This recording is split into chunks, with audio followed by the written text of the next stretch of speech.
Okay, let's go ahead and get started. So, hello everyone, and welcome to today's Voice of the Industry webinar on 3 strategies for managing skilled worker shortages. My name is Alyssa Orender, and I'm the Marketing Communications Manager here at Dodge. And I'm very excited to introduce our speaker, Miss Donna Laquadara Carr, the Industry Insights Research Director at Dodge Construction Network. Donna brings a wealth of knowledge and expertise in construction industry trends. And today she will be sharing key strategies for navigating those challenges of skilled worker shortages. So this webinar is being recorded and will be made available afterward. And if you have any questions, please use the questions box at the top of your screen, and we'll get to those, as many of them as we can anyway, by the end of the session. So thank you for joining us, and let's go ahead and get started.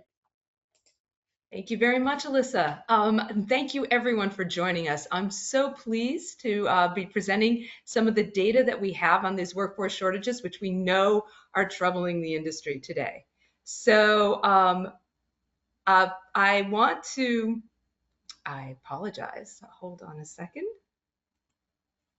My screen just went blank. I want to make sure that you know who we are. I hope that everyone is familiar with Dodge and our family of companies, IMS, Blue Book, Suites, DCC, and Principia. My biography, I've been working for Dodge for a long time, but I've been the managing editor of the Smart Market Report series since about 2010, so about 14 years now. And we really are very excited with the data that we're able to look at in this Smart Market Report series.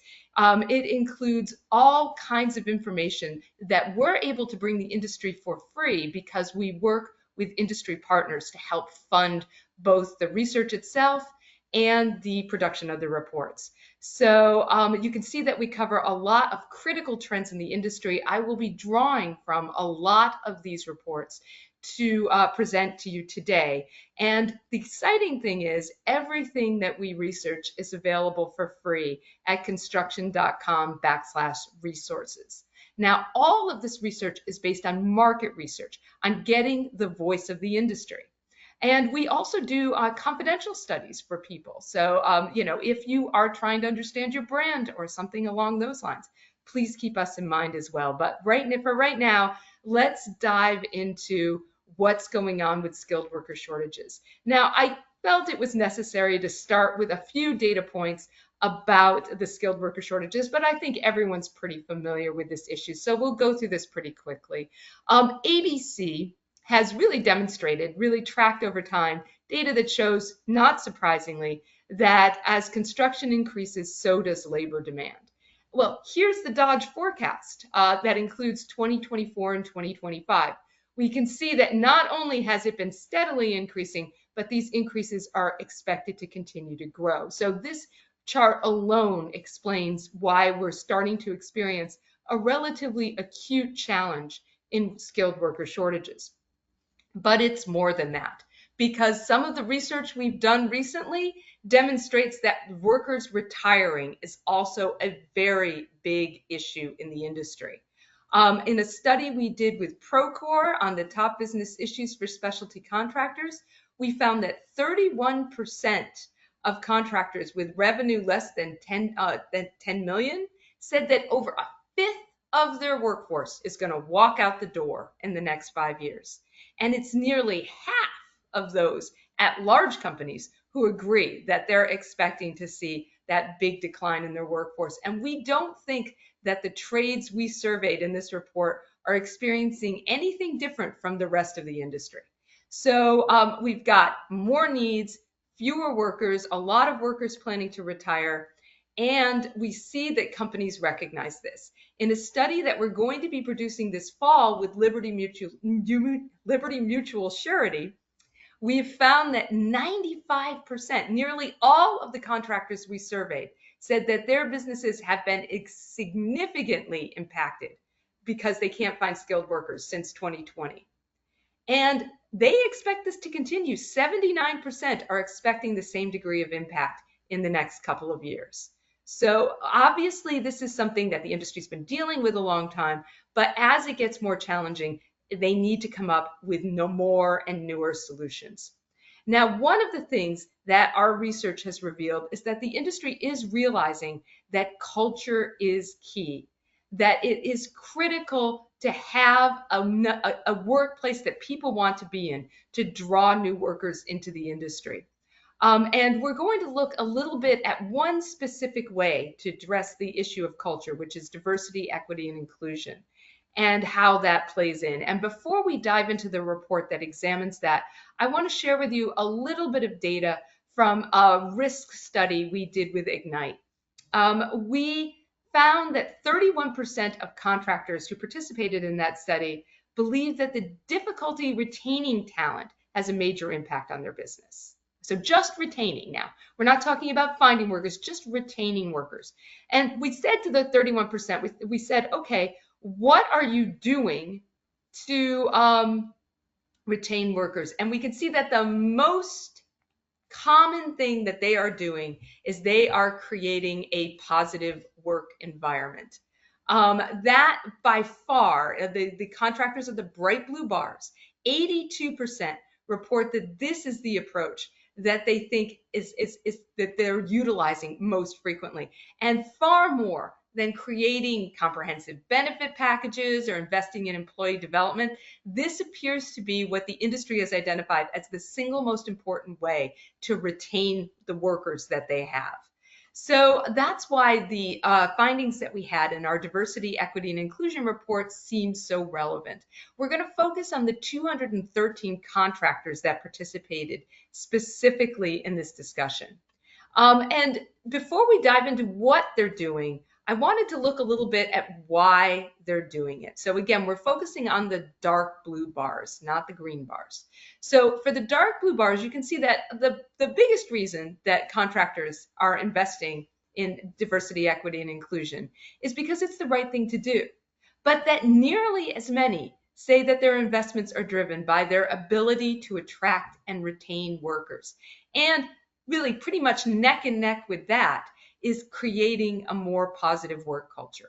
So again, we see that for contractors, this is one of the most critical reasons why they're even engaging in DEI investments in the first place. But we also found that the number who are really deeply engaging in DEI practices is pretty small. Only 3 of the practices we measured were actually done by more than 50% at their organizations. And it really drops to about a third for even some of the top 5. And then we see that there's a lot of less frequently used practices, used by a quarter or less. And I really want to point to that one at the very bottom. Only 14% say their leadership is actually dedicating resources to DEI. So there's a lot of opportunity here, from everything from training on unconscious bias to really creating a formal path of advancement that recognizes the need for diversity that contractors can be taking a lot more advantage of. And when we look at overall how the contractors are engaging with DEI, we can see that, not surprisingly, small companies, but even mid-sized companies, are mostly in the low to moderate levels of engagement. This suggests that really, in some ways, it's incumbent upon a lot of other aspects of the industry to perhaps provide tools to firms that are members of organizations, the unions, etc., to provide them with more support in trying to encourage a deeper DEI engagement. However, we see that even the large companies, those with a lot of resources to throw at an issue like this, only 43%, less than half, are highly engaged in DEI activities. So there is room for improvement across the board in this. And there is a reason to do it. Those who are deeply engaged tend to report a lot more of the benefits that are experienced, including having that more positive and inclusive workplace culture. And look at the options on the right-hand side, including increasing collaboration on site and better ability to resolve challenges that arise on site, right? The ability to resolve challenges that arise on site, that's pretty apparent, how beneficial that can be to keeping the work site better, more productive, and keeping workers happier, right? But also increasing collaboration on site. We find over and over again in every study that we've done that it not only improves project performance in a big way, sometimes it can be the biggest factor that determines whether or not a project is successful. But we're focusing on labor, right? And you can see that again, especially when it comes to worker retention, those with a high engagement with DEI are finding it a lot easier to retain workers than those at moderate or low levels of engagement. They're really seeing the benefits pay off there. Interestingly, the only exception to the rule that those with high engagement see more benefits is in the increased access to skilled labor. But think about what we've already learned at this point. We know that that is one of the key drivers, that increased access to skilled labor, that is making those who are doing just a moderate level of engagement, that's probably what's driving them into it, right? Those who are highly engaged, they're the ones who see the overall benefits, who want, but if you're really just trying to do one thing, then that one thing is the most likely area where you would notice improvement. So I do think that 47% and who are moderately engaged who notice an increased access to skilled labor demonstrates the degree to which DEI activities, again, is being driven by the need to draw more people into the industry. So we've looked at what's driven them to do their DEI activities so far. It's also important to understand, well, what do they think would actually increase how deeply they're engaged in DEI? And you can see number one is, again, that increased ability to attract new talent. Interestingly, number two, for what would increase them is the desire to do the right thing, which I find a little surprising because that's not an outside factor. That's something you can control. So that tells me that we need to look at the challenges, that there's something preventing them from just letting the desire to do the right thing be what encourages them to adopt more DEI activities. And what we find is that there's a few patterns in terms of the top challenges. The most important one is the lack of confidence in seeing business benefits as a result. And we're really hoping the findings of this study actually do help some of the contractors see that there really are serious business benefits to be gained from making these kind of investments. There is, of course, the share who just do not see the need for an increased effort. But I also think it's important to look at those who are concerned about the cost of doing so, because I think that's directly related to whether or not you'll see the business benefits, right? If you're confident you'll see the business benefits, to become less concerned that it's just a cost and you consider it an investment.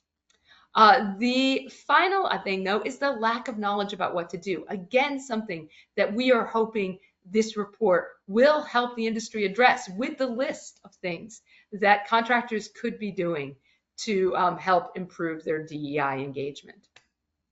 All right, so that is one strategy that contractors are already pursuing and has the potential to be something they could invest in a lot more to help improve the worker shortages. Another thing a lot of people talk about in this industry is using technology to manage skilled worker shortages. And we really see that it's a mixed picture in some ways. Again, we've got that new study on risk that we're doing with Liberty Mutual Surety that's coming out in about a month. In that study, we found that 84% of the contractors who participated, they've increased their investment in technology in order to manage the risks created by skilled worker shortages by increasing their productivity. So this is, in some ways, the biggest driver for what contractors are expecting from technology and why they're making their investments. And how are those investments paying off? Well, this is sort of a good news, bad news chart. The good news is that the majority of them, 78%, do find it at least somewhat effective. They are getting some of what they're hoping for out of their technology. However, only 10% are finding it highly effective to help them deal with the skilled worker shortages. And when we look a little deeper at a lot of the data we've gathered on technology, we find in general across a lot of different studies that it's good. You definitely get productivity gains from using technology to help information to flow between the office and the job site, making sure that information is good quality information. In addition to that, we see that it's even better if you take that good quality information and use it as a foundation for increasing collaboration, both within an organization between different departments and across the project team. And this tends to produce the best overall outcomes, which include, among many others, increased productivity.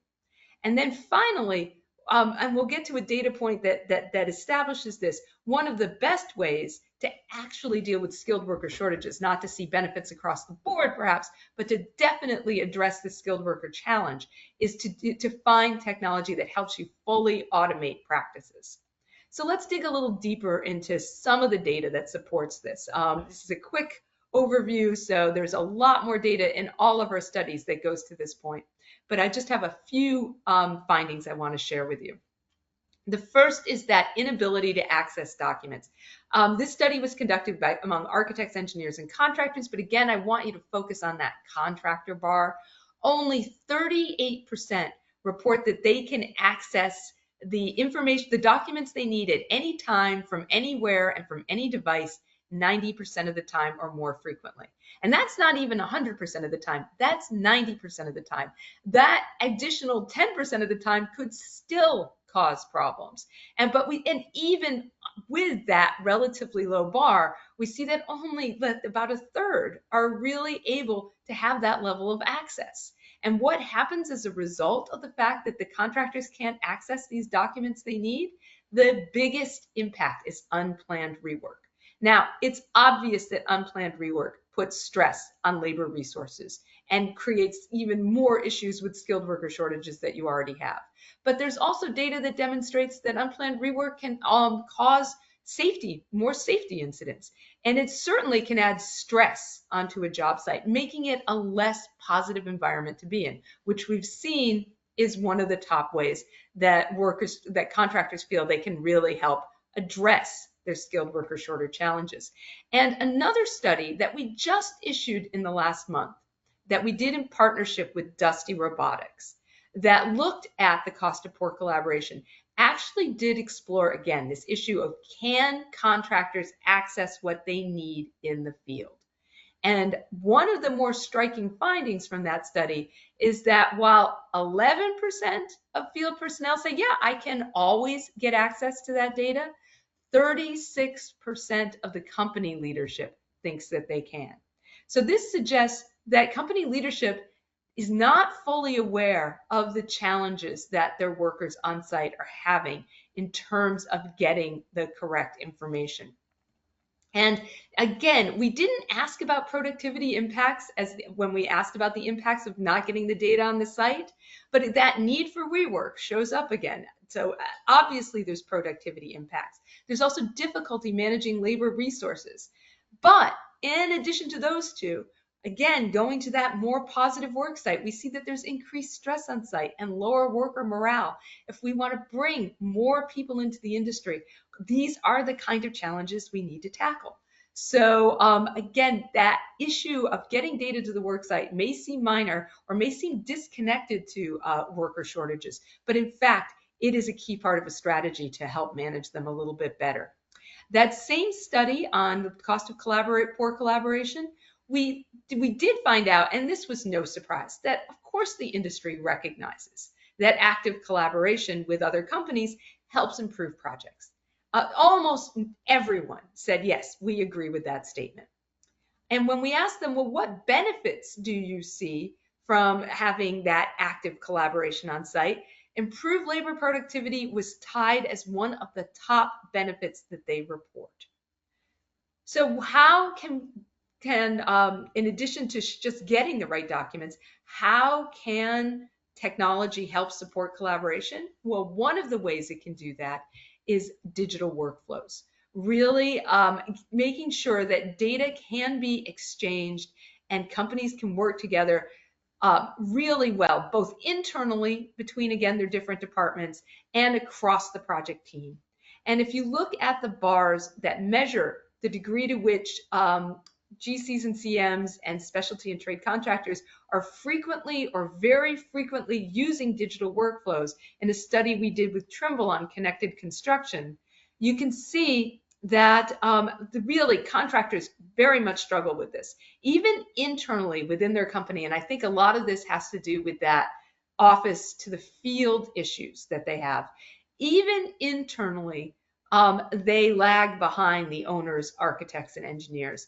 And certainly when it comes to multi-company workflows, they really struggle with that as well. And when you look at how the owners perform, that also suggests that there might be some business incentives to make sure that they're up with the rest of the industry. But we're focused on workforce for now.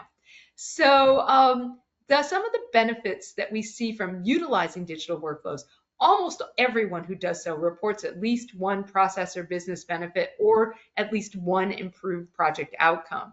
And the top benefits that they see, the one most deeply related to productivity, is increased efficiency of internal processes.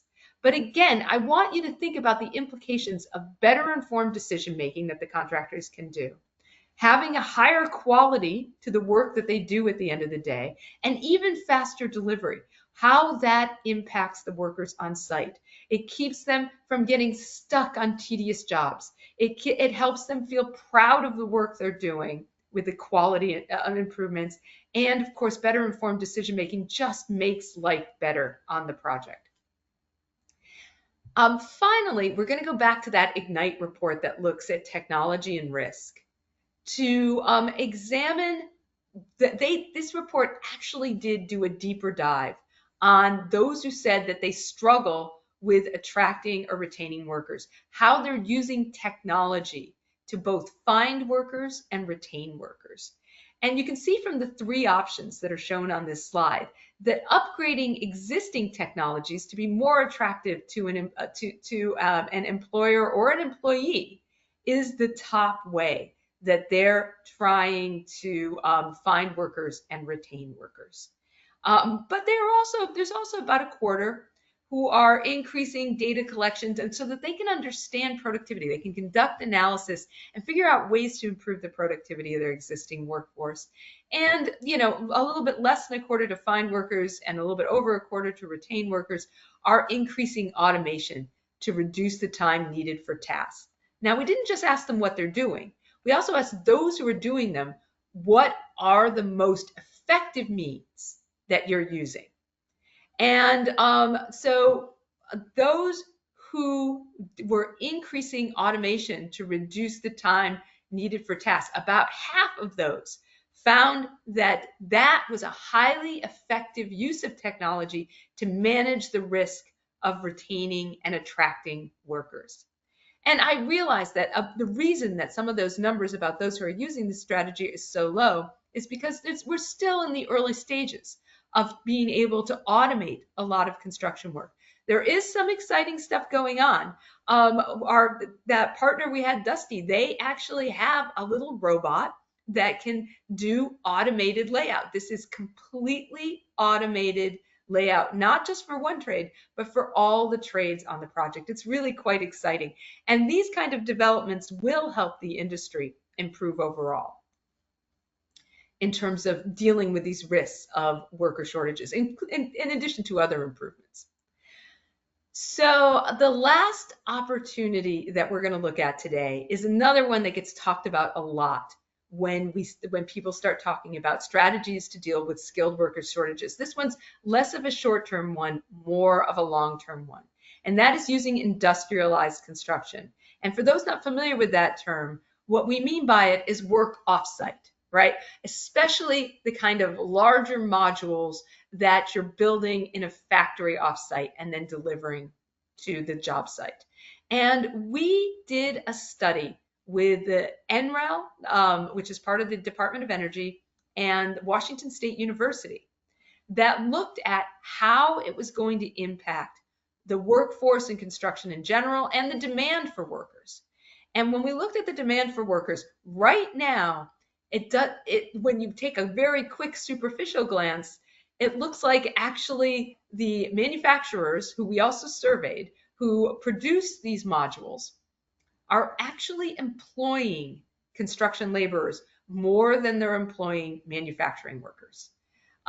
You can see that not only do the majority of them pull from the trades and construction laborers, but 59% report that more than half of their workforce comes from construction.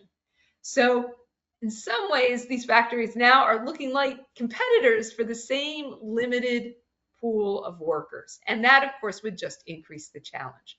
But we still see positive potential for industrialized construction, for this offsite construction to ultimately help with labor issues. And one of the reasons that the manufacturers need to utilize the workers so much as opposed to just manufacturing workers, why they're pulling from the trades and from skilled workers, is that for the most part, most of them are not highly automated. So that means that there isn't right now a lot of factories out there that are able to reduce the amount of labor to produce a building. They're just using labor in a different way. They're using labor under a roof in safer conditions with waste at work height, just in one specific location, right? But they're still using the same skills and the same laborers. However, even though only 22% of the industry is highly automated right now, and I don't want to minimize the challenge of automating a factory like that and the kind of work that goes into putting together a building, think about the difference between automating that work when it occurs in a factory setting versus automating that work on site. I mean, it's just common sense that it is clearly much harder to automate work on a very chaotic job site.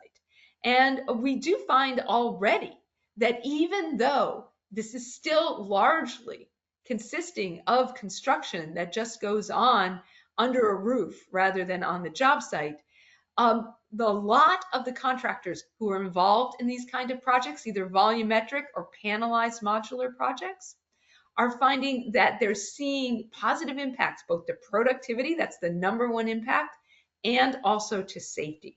So again, improving the conditions under which people work.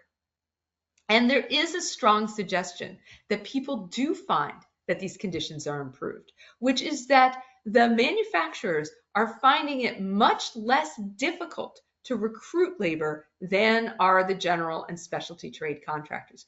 41% of the general and specialty trade contractors report that they're experiencing a pretty severe problem in terms of trying to find skilled workers, but just about half of that, 22% of the manufacturers find the same thing. We also see a difference in the workforce that they're able to recruit.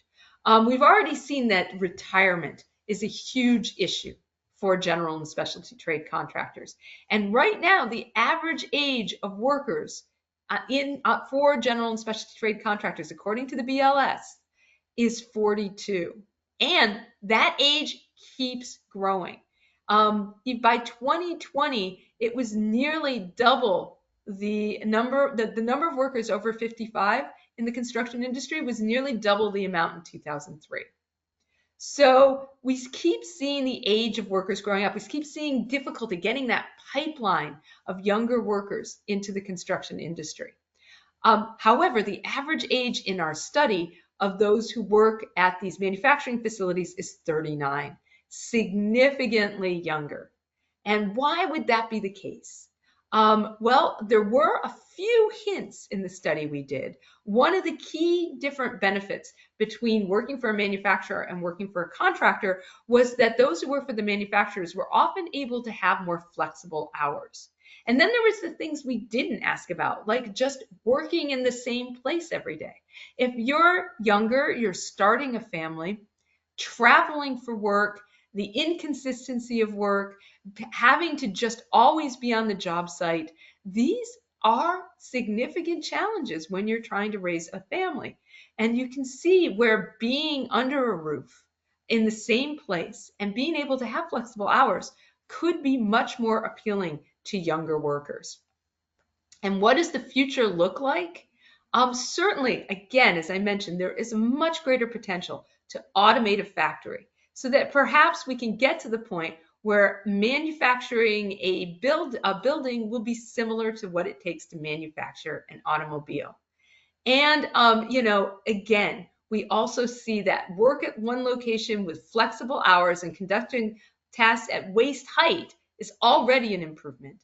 If you add additional automation onto it, then perhaps strength, it becomes less of an issue when you're trying to find workers. There is a need for physical strength for a lot of on-site jobs, but in the factory, there's a lot more potential to not need as much physical strength, which could allow for a more diverse workforce to be recruited, which again could be part of the reason why those who are doing the work in the factories are finding it a lot less difficult to recruit workers currently. So to wrap things up, first, I do want to make a shameless push for the study that we're doing with Liberty Mutual Surety. It should be coming out, like I said, sometime I suspect in October. So please keep an eye out for it. We're really looking forward to sharing the data with you. It includes stuff that I was not allowed to release yet, additional strategies that don't fall under these three categories about how to deal with skilled worker shortages, but it also deals with other serious risks that contractors have been struggling with, things like inflation, supply chain challenges, the way contracts have been changing to shift risk to contractors. All of that is covered in this. And all of that, we again get the voice of the industry on what is most effective to manage these risks. And so for a final summary of some of the things we discussed today, we do find that workforce issues, we know that they've been around for decades now, but they've become much more acute in the last few years, and every indication suggests that they're going to remain acute for the next few years. To retain workers, contractors are increasingly focused on improving the culture of their companies and the positive environments in which workers can exist. And again, DEI can be one very important strategy for this, but we've also seen technology can also be a critical strategy for that. Help to make for a less stressful workplace, increase productivity and efficiency. That would help make things better. But it often cannot reduce the number of workers sufficiently for contractors to actually be able to hire fewer workers. It just makes them more efficient and perhaps happier and more likely to stay. One possible exception to that is automating tasks, but we've seen the industries very early on that. The technology is still emerging, but most contractors who have been able to automate some tasks do find it to be the most effective way to help deal with these issues. And then finally, we see that industrialized construction right now is a mixed picture in terms of how it's helping with skilled labor issues, but it certainly is already finding it easier to recruit workers, and with the potential for increased automation could really help with this challenge in the future. And with that, I'd like to hand it back over to Alyssa to see if we've had any questions. Awesome. Thank you so much. That was great. Okay, let's see. So we did actually have a couple questions. So our first one is, you don't have a report shown for the slides on using industrialized construction. Is that report available now?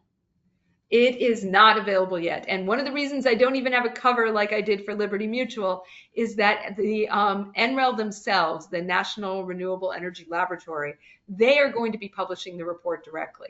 However, they will share a copy with us. We'll make sure we get it posted onto our website. And, certainly, if anyone's really interested in seeing that report, you can see my email addresses up on the screen. Please feel free to drop me an email, and I'll make sure as soon as it comes out that I can get a copy to you. Awesome. And then our last question is, you mentioned the importance of collaboration. Can you be more specific about what you mean by that and what evidence you've seen that it improves projects? The more specific about what it means is really important. It's funny, we've done a lot of studies that involve collaboration, and the more detailed we get about it, the more we find that everybody wants to collaborate with the people who precede them, and no one is interested in collaborating down. So one of the things we really find is that if you're really going to talk about true collaboration on the job site, it is important to get the general contractors involved as early as possible. But it is also really critically important to get the trade contractors involved as early as possible.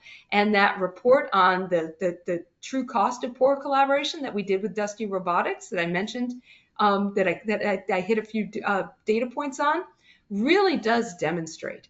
Because we looked at not just what contractors said about it, but then we looked at those who are investing in collaboration. And we found that they were really, again, it's seeing a lot more benefits and really investing in a lot of other ways to improve their businesses. So we do see this cluster of excellence surrounding collaboration. Our studies with the Lean Construction Institute have also shown, again, that getting people involved earlier, making sure it's a more collaborative process, has very impactful is very impactful in terms of getting better project outcomes. So, there is a lot of data out there. I don't have time to go into all of it, but I, again, encourage you to go onto our website and download some of the reports. Awesome. Thank you so much. Well, that actually concludes our session for today. Thank you everyone for joining, and we'll see you next time.